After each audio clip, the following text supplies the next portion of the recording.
함께 기도하겠습니다. 사랑해 주님 감사합니다. 새 하루를 우리 가운데 또 허락해 주시고 이 하루도 호흡하게 하시니 감사합니다. 오늘도 주의 말씀과 또 교훈을 따라 우리의 삶 속에 진리가 되시는 주님을 붙들고 한 걸음 한 걸음 걸어가는 복된 날 되기 원합니다. 우리 사랑하는 모든 성도들의 삶에 동행하여 주시며 때마다 시마다 필요한 지혜와 능력을 우리 가운데 허락하여 주옵소서.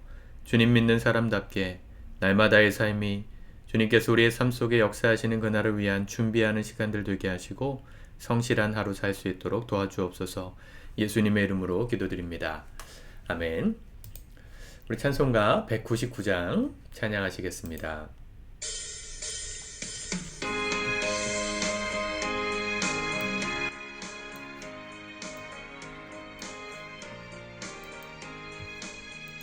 나의 사랑하는 채 기록해어졌으나 어머니의 무릎 위에 앉아서 재미있게 듣던 말 그때 일을 지금도 내가 잊지 않고 기억합니다. 귀하고 귀하다 우리 어머니가 들려주시던 재미있게 듣던 말 이 책 중에 있으니 그 성경 심히 사랑합니다. 옛날 용맹스럽던 다니엘의 경험과 유대 임금 다윗 왕의 역사와 주의 선지 엘리야 바람 타고 하늘에 올라가던 일을 기억합니다.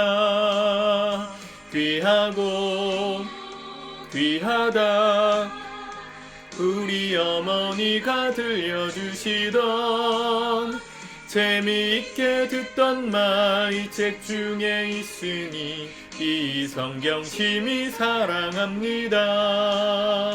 예수 세상 계실 때 많은 고난 당하고 십자가에 달려 죽임 당한 일 어머니가 읽으며 눈물 많이 흘린 것 지금까지 내가 기억합니다.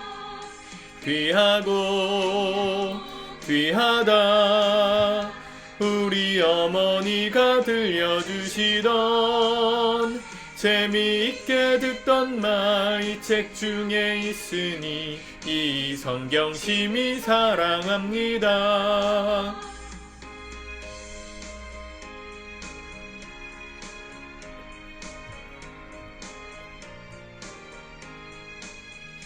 그때 일은 지나고 나의 눈에 화나오 어머니의 말씀 기억하면서 나도 시시때때로 성경 말씀 읽으며 주의 뜻을 따라 살려 합니다. 귀하고 귀하다 우리 어머니가 들려주시던 재미있게 듣던 말 이 책 중에 있으니 이 성경 심히 사랑합니다. 아멘. 오늘 하나님 말씀은 스가랴 13장 말씀입니다. 같이 먼저 읽겠습니다. 그날에 죄와 더러움을 씻는 셈이 다윗의 족속과 예루살렘 주민을 위하여 열리리라. 만군의 여호와가 말하노라. 그날에 내가 우상의 이름을 이 땅에서 끊어서 기억도 되지 못하게 할 것이며 거짓 선지자와 더러운 귀신을 이 땅에서 떠나게 할 것이라. 사람이 아직도 예언할 것 같으면 그 나온 부모가 그에게 이르기를 네가 여호와의 이름을 빙자하여 거짓말을 하니 살지 못하리라 하고 나온 부모가 그가 예언할 때에 칼로 그를 찌르리라. 그날에 선지자들이 예언할 때에 그 환상을 갖기 부끄러워할 것이며 사람을 속이려고 털어도 입지 아니할 것이며 말하기를 나는 선지자가 아니오 나는 농부라 내가 어려서부터 사람의 종이 되었노라 할 것이요 어떤 사람이 그에게 묻기를 네 두 팔 사이에 있는 상처는 어찌 됨이냐 하면 대답하기를 이는 나의 친구의 집에서 받은 상처라 하리라. 만군의 여호와가 말하노라. 칼아 깨어서 내 목자 내 짝된 자를 치라. 목자를 치면 양이 흩어지려니와 작은 자들 위에는 내가 내 손을 들이우리라. 여호와가 말하노라. 이 온 땅에서 3분의 2는 멸망하고 3분의 1은 거기 남으리니 내가 그 3분의 1을 불 가운데 던져 은같이 연단하며 금같이 시험할 것이라. 그들이 내 이름을 부르리니 내가 들을 것이며 나는 말하기를 이는 내 백성이라 할 것이요 그들은 말하기를 여호와는 내 하나님이시라 하리라. 아멘. 스가랴의 환상 또 예언 그런 선포들은 다 상징적인 의미들을 갖습니다. 너무 억지로 풀려고 할 필요는 없습니다. 예수 그리스도의 그 오심 그것에 대한 예표가 많이 있다. 이 정도 이해하시면 되겠는데요. 1절에 보면 그날에 죄와 더러움을 씻는 셈이 다윗의 족속과 예루살렘 주민을 위하여 열리리라 그랬습니다. 다윗의 족속 그러면 유다 지파죠. 그 이스라엘이 분열됐잖아요. 북쪽 이스라엘과 남쪽 유다. 솔로몬 시대 이후에 두 개의 나라로 갈라졌는데 이 다윗의 족속은 이 유다, 베냐민과 더불어서 유다 땅 남쪽이었고 북쪽 10지파의 지파가 모인 곳이 북이스라엘. 이스라엘의 12지파 중에서 10지파가 북이스라엘, 2지파가 남유다. 이스라엘을 상징합니다. 근데 죄와 더러움을 씻는 셈이 그들을 위하여 열릴 거다 그랬죠. 생각나는 장면이 있으세요? 예수님께서 요한복음 4장인가요? 거기 보면 그 사마리아 여인과 만나시는 장면이 나오죠. 사마리아 여인이 야곱의 우물에서 아무도 없는 시간에 물을 기르러 왔을 때 예수님을 만나고 그곳에서 자신의 과거를 얘기하고 그 모든 것들 가운데 예수님이 하신 말씀, 내가 지금 너와 대화하는 자가 누구인지 알았다면 오히려 그에게 마실 물을 달라고 했을 것이다. 내가 주는 물을 마시는 자는 영원히 목마르지 아니하리라. 그랬더니 그 사마리아 여인이 묻죠. 당신이 야곱보다 큰 사람입니까? 야곱은 우리에게 이 우물을 파서 먹게 했는데 그래서 목마름을 해결해 주었는데 당신이 더 큰 자입니까? 메시아이심을 물어봅니다. 그때 그리고 예수님은 내가 그다 라고 말씀하시고 여인의 삶을 완전히 뒤집어 놓으시고 영원히 목마르지 않은 샘물 되시는 예수님을 사람들에게 드러내십니다. 그때 이 사마리아 여인이 가지고 있었던 생각, 죄와 더러움을 씻는 셈, 그러니까 그들은 목마름을 해결하기 위해서 그 야곱의 우물, 북쪽 이스라엘, 사마리아는 북쪽이거든요.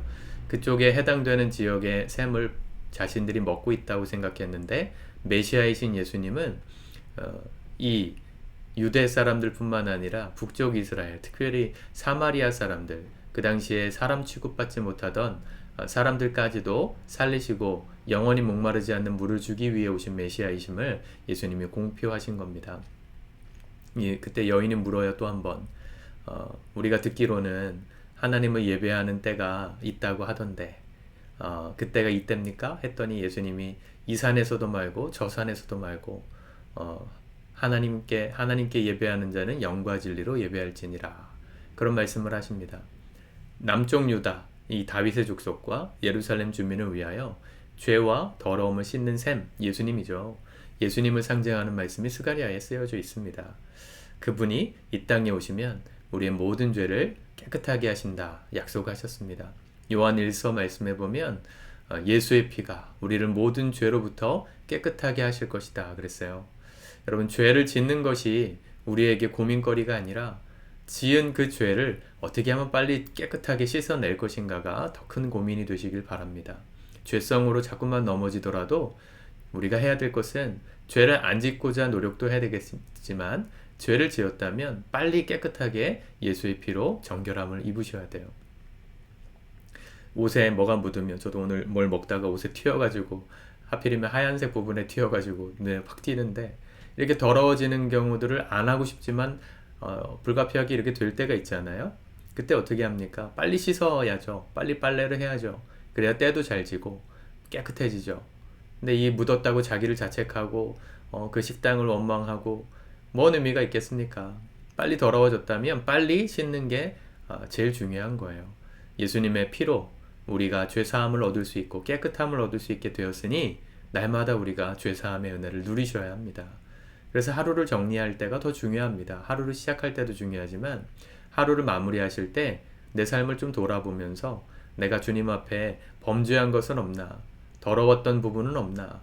내 옷을 찾아보듯이 내 얼굴을 거울을 통해 보듯이 말씀을 통해 나의 영혼을 살펴보시고 예수의 피로 더러운 부분들이 있다면 깨끗하게 씻고 회개하고 주무셔야 합니다. 그래야 새날을 맞이할 때 우리의 마음에 기쁨이 또 평안이 찾아오는 것이죠. 2절 만군의 여호와가 말하노라 그날에 내가 우상의 이름을 이 땅에서 끊어서 기억도 되지 못하게 할 것이며 거짓 선지자와 더러운 귀신을 이 땅에서 떠나가게 할 것이다. 예수님이 오셔가지고 하셨던 사역이 뭐냐면 귀신을 쫓아내고 또 특별히 그 당시 종교 지도자들, 이 구약으로 따지면 선지자들이라고 할 수 있었던 이 바리새인들과 대제사장, 이 사람들과 더불어서 맞서 싸우셨어요. 논쟁하셨어요. 계속 싸우셨어요. 예수님이 싸움꾼이어서 그런 게 아니고요. 이 말씀을 이룬 겁니다. 이 땅에, 이 예루살렘 땅에 이 우상이 이름도 기억나지 않을 만큼 예수의 이름이, 하나님의 이름이 드러나게 하실 것이고, 우리 거짓 선지자, 사람들을 현혹하고 율법으로 옥죄고 있던 그 거짓 선지자들을 물리치시고 귀신들을 떠나가게 하시는 이 메시아 사인을 다 이루신 겁니다. 예수님이.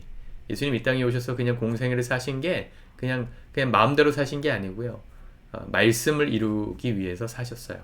그걸 가장 잘 포착한 복음서가 마태복음이죠. 마태복음을 보면 어떤 사건이 있고 이것은 어떤 말씀을 이루려 함이다. 이렇게 꼭 각주를 달아놨거든요. 예수님은 구약의 모든 선지자들의 자신을 가리키는 예언들을 성취하기 위해서 움직이셨고 사역하셨습니다. 예수님 오늘 우리와 함께 하십니다. 그 예수님을 붙들고 오늘도 그분 안에서 우리가 그분의 사역 가운데 동참하고 또 그분의 속죄하는 은혜를 누리며 우리 삶의 거짓된 우상, 거짓 선지자, 모든 악한 것들, 귀신들이 떠나가는 그런 축복을 여러분들의 삶에 누리실 수 있기를 바랍니다. 그리고 6절부터 보면 어떤 사람이 이야기하죠. 이 그날이라는 말이 계속 나오는데 5절에 보면 나는 선지자가 아니요 나는 농부라 하면서 이 사람이 어떤 사람이 물었어요. 내 두 팔 사이에는 상처는 어찌 됨이냐. 자, 두 팔 사이에는 상처. 또 그것을 왜 받았는지 이는 나의 친구의 집에서 받은 상처라 이렇게 대답할 거라 그랬거든요. 예수님을 상징하죠. 두 팔 사이에 있는 상처. 예수님이 십자가에 못 박이실 때 두 팔, 손목에 못이 박히셨고 두 팔 사이라 그랬으니까 몸이죠. 온 몸에 있는 채찍 맞으심으로 갈기갈기 찢긴 그 상처.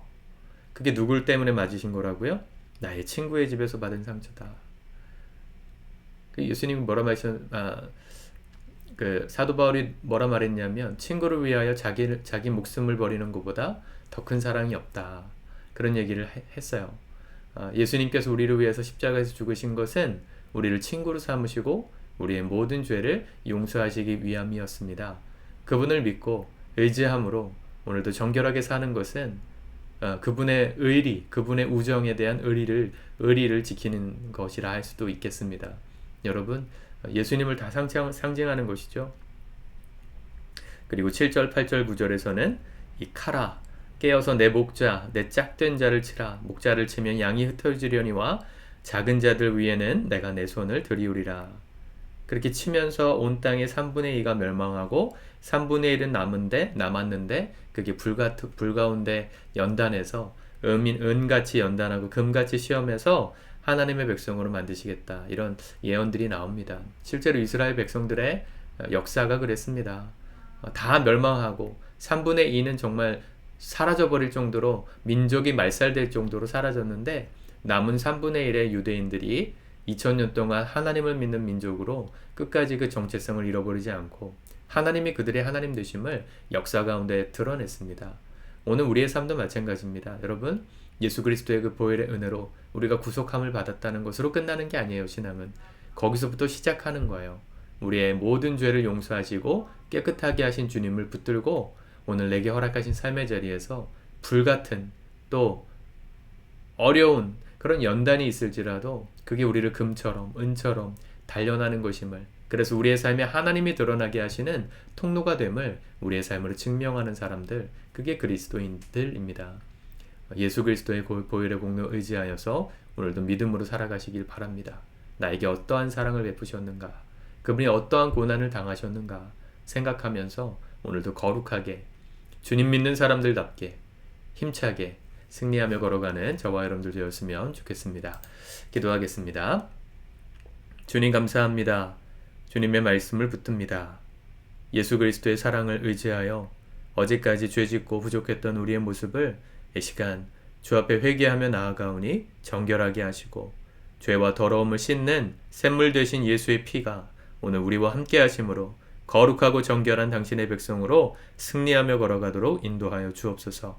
예수님의 이름으로 기도드립니다. 아멘.